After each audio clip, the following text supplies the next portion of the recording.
सिंधुदुर्गात आलात, जंगी स्वागत झालंय, काय एकूणच आपल्या भावना आहेत? हा क्षण या कार्यकर्त्यांमुळे मला अनुभवायला मिळाला। 10 वर्ष आमदार म्हणून काम करत असताना आमच्या भारतीय जनता पक्ष आणि महायुतीच्या प्रत्येक कार्यकर्त्यांनी स्वतःच्या भविष्याचा विचार न करता त्यांचा प्रत्येक हट्ट पुरवणं हे आजपासून माझं काम आहे। म्हणून त्यांनी जसं जसं सांगितलं जसा त्यांच्या मनाप्रमाणे जशी त्यांना स्वागत करायचं आहे, कारण काय आज ते सगळ्या जणांनी मला साथ दिली नसती तर मी एवढा 3दा आमदार म्हणून निवडून आलो नसतो। मी आज मंत्रिपदाची जबाबदारी जी मला मिळालेली आहे ती ह्या सगळ्यांमुळेच आहे। शेवटी हे कार्यकर्ते आमच्यासारख्या नेत्यांना लोकप्रतिनिधींना ताकद देतात, आमच्याबरोबर साथ देतात, स्वतःच्या घराची पर्वा न करता, स्वतःच्या मुलाबाळांना वेळ न देता आम्हाला वेळ देतात, आमच्यासाठी कष्ट करतात, आमच्यासाठी घाम घेतात। म्हणून आज जेव्हा त्यांचा हक्काचा लोकप्रतिनिधी जेव्हा त्यांना आज मंत्री झालेला आहे तर प्रत्येकाला वाटलं पाहिजे की तो मंत्री झालेला आहे, कारण ते नसते तर आजचा क्षण नसता, ते नसते तर आजचं हे पद नसतं। म्हणून ह्या सगळ्या प्रत्येक कार्यकर्त्याचं हट्ट पुरवण्याचं काम आणि त्यांचं प्रत्येक ज्या पद्धतीने त्यांना माझं स्वागत करायचंय, जिथे मला उभं ठेवायचंय, जिथे मला कुठे क्रेनवर उभं ठेवलं असतं तेही उभं राहिलो असतो, मला बोलले असते की तुम्ही ड्रोनवर जाऊन बसा तिथेही बसलो असतो। शेवटी हे नसते तर आज आम्ही नसतो। म्हणून ह्या सगळ्या प्रत्येक कार्यकर्त्यांचा स्वागत स्वीकारण्यासाठी आज मी इथून आलेलो आणि माझा प्रवास आज त्यांच्या साथीने आतापर्यंत जसं करत आलेलो तसं पुढेही करणार। मत्स्योद्योग आणि बंदर विकास खाते आणि सिंधुदुर्ग जिल्ह्याचा विकास याची कशी सांगड घातली जाणार? आपण बघा, आमच्या कोकणाचं अर्थकारण हे आंबा, काजू, सुपारी, मासे आणि या सगळ्या किनारपट्टीवर असलेल्या ह्या सगळ्या गोष्टीला एकत्र घेऊन, या सगळ्या स्तंभांना एकत्र घेऊन सिंधुदुर्ग आणि कोकणाचा विकास हा आतापर्यंत होत आलेला आहे। सन्मान्य राणे साहेबांपासून सन्मान्य आमचे चव्हाण साहेबांपर्यंत, सन्मान्य आप्पा गोपटे साहेब, या सगळ्या जे आमच्या कोकणाचे रत्न आहेत, ज्यांनी ह्या जिल्ह्याच्या ह्या कोकणाच्या विकासाला मोठ्या प्रमाणामध्ये हातभार लावलेला आहे।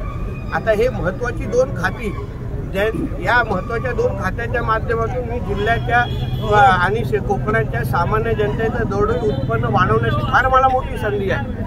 माझे मुख्यमंत्री देवेंद्र फडणवीस साहेब, माझ्या दोन्ही उपमुख्यमंत्र्यांनी फार विचार करून की बाबा नितेशचा उपयोग कुठे होऊ शकतो, नितेशला आपण कुठली जबाबदारी देऊ शकतो, हा फार बारकाईने विचार करून त्यांनी मला ह्या दोन्ही महत्त्वाच्या खात्याची जबाबदारी दिलेली आहे। आता ह्या दोन्ही महत्त्वाच्या खात्याचा वापर करून त्याला जबाबदारी स्वीकारून मी माझ्या कोकणाच्या आणि माझ्या महाराष्ट्राच्या शेवटी बंदर खात्याच्या माध्यमातून मी महाराष्ट्राच्या कानोकोपऱ्यामध्ये उद्योग, व्यवसाय, रोजगार निर्मिती वाढवण्याची, मोठे करण्याची फार मोठी एक संधी आहे।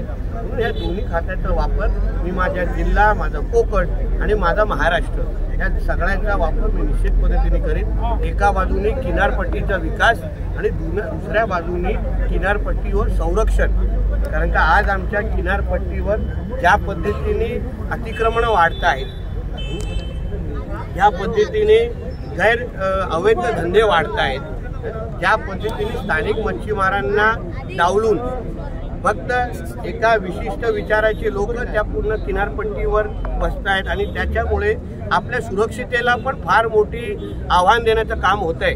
या सगळ्या गोष्टीवर माझं यापुढे लक्ष असणार। किनारपट्टी मला मुक्त करायची आहे, जेणेकरून कुठल्याही पद्धतीचं सुरक्षेचं आव्हान माझ्या कोकण किनारपट्टीवर किंवा माझ्या महाराष्ट्रावर येता कामा नये। तुम्हाला सगळ्यांना माहिती असेल की 26/11चा हल्ला हाही समुद्राच्याच माध्यमातून झालेला आहे आणि म्हणून असे काही एलिमेंट्स आहेत, असे काही विरोधी विचाराचे लोक जे आमच्या किनारपट्टीवर राहतात, त्या सगळ्या गोष्टीवर माझा आता फार बारकाईने लक्ष असेल। सागरी सुरक्षा हा फार महत्त्वाचा भाग आहे। नुसतं विकास बोलत राहिलो आणि उद्या अगर कुठे हल्ला आपल्या किनारपट्टीवर केला, अतिक्रमण जे वाढत चाललेले आहेत, CRZ आणि किनारपट्टीवर अशी अतिक्रमण आहेत जे उद्या आपल्याला धोक्याचे ठरू शकतात। काही अतिरेकी संघटनेच्या मानसिकतेचे लोक पण किनारपट्टीला वावर करतायत। गेल्याच महिन्यामध्ये काही अतिरेकी संघटनेशी निगडीत असलेले लोक रत्नागिरीमध्ये अटक झालेले ते किनारपट्टीवर राहायचे। या सगळ्या गोष्टीवर आता फार माझ्या बारकाईने लक्ष असेल। म्हणून विकास आणि सुरक्षा या दोन्ही बाबतीवर मी फार बारकाईने मी काम करणार आहे आणि तुम्हाला त्याचं प्रतिबिंब माझ्या कामामध्ये दिसेल. शेवटचा प्रश्न पालकमंत्री म्हणून लवकरच आम्हाला पाहायला ते आता तो प्रश्न तसं प्रश्न ऐकलेला आहे आणि माझ्या प्रदेशाध्यक्षांकडे मी फॉरवर्ड करतोय. तो माझा विषय नाही. शेवटी एक लक्षात घ्या, भारतीय जनता पक्ष आणि महायुतीचा कार्यकर्ता म्हणून जी दिलेली जबाबदारी आम्ही पार पाडणार. आमच्या वरिष्ठांना आमच्यापेक्षा जास्त कळतं एवढं मला माहिती आहे, पण त्यांनी जी जबाबदारी मला देते ती पूर्ण करा. राणे संपली अशी एक इथे राजकीय वर्तुळामध्ये विरोधकांकडे चर्चा केली जात होती. त्यांना आता कशा पद्धतीचं उत्तर मिळेल? आता शेवटी त्या जर औषधाला असतील उरलेले तर त्यांना मी उत्तर देऊ शकतो. औषधात तरी असले पाहिजे आणि त्यांना नितेश राणे काय हे चांगल्या पद्धतीने माहिती.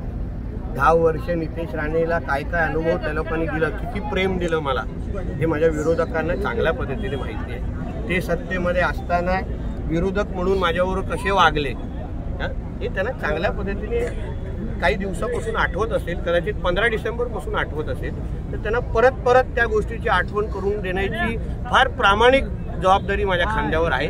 ती मी निश्चित पद्धतीने पार पाडेन. साहेब, या मतदारसंघातला आमदार कधी मंत्री होऊ शकत नाही. तो लागलेला कलंक आपण कलंक पुसला गेला आहे का, काय म्हणा? मला वाटत नाही.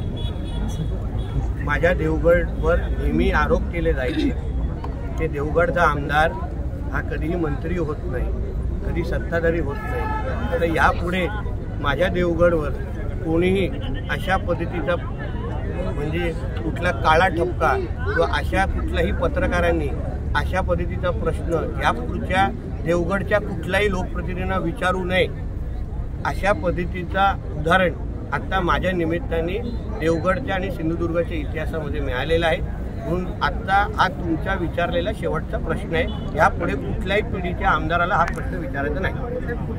प्रकल्प टप्प्याटप्प्याच्या सगळ्याच गोष्टी तुम्हाला आम्हाला सांगायचे.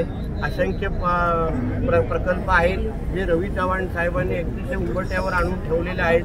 राणे साहेबांनी हे दोन्ही खाती सांभाळलेले आहेत. राणे साहेबांचा जो पहिला मंत्रिपदाचा प्रवास हाच मत्स्य खात्यातून सुरू झालेला होता. आज त्यांनी बंदर खातं पण सांभाळलेलं होतं. आमच्या चव्हाण साहेबांचा अनुभव चांगला या बाबतीमध्ये आहे. आमचे दीपक केसरकर साहेब आहेत, एकदा खासदार आणि आता आमदार असलेले आमचे निलेश राणे साहेब माझ्याबरोबर आहेत. असं आमचे अजित गोपटे साहेब इथे आहेत. सगळा अनुभव, की प्रचंड अनुभव आहे बघा माझ्याबरोबर. म्हणजे हा काय मी एकटा नाही आहे, माझ्याबरोबर असलेला हे बलाढ्य अनुभव मी माझ्या कृतीतून आणि कामातून आणि विकासाच्या माध्यमातून माध्यमातून मी काम करून दाखवणार आहे, जेणेकरून मुंबई, पुणा, नाशिक, नालासोपारा ह्या सगळीकडे जाणारा तरुण त्याला एक संदेश भेटला पाहिजे.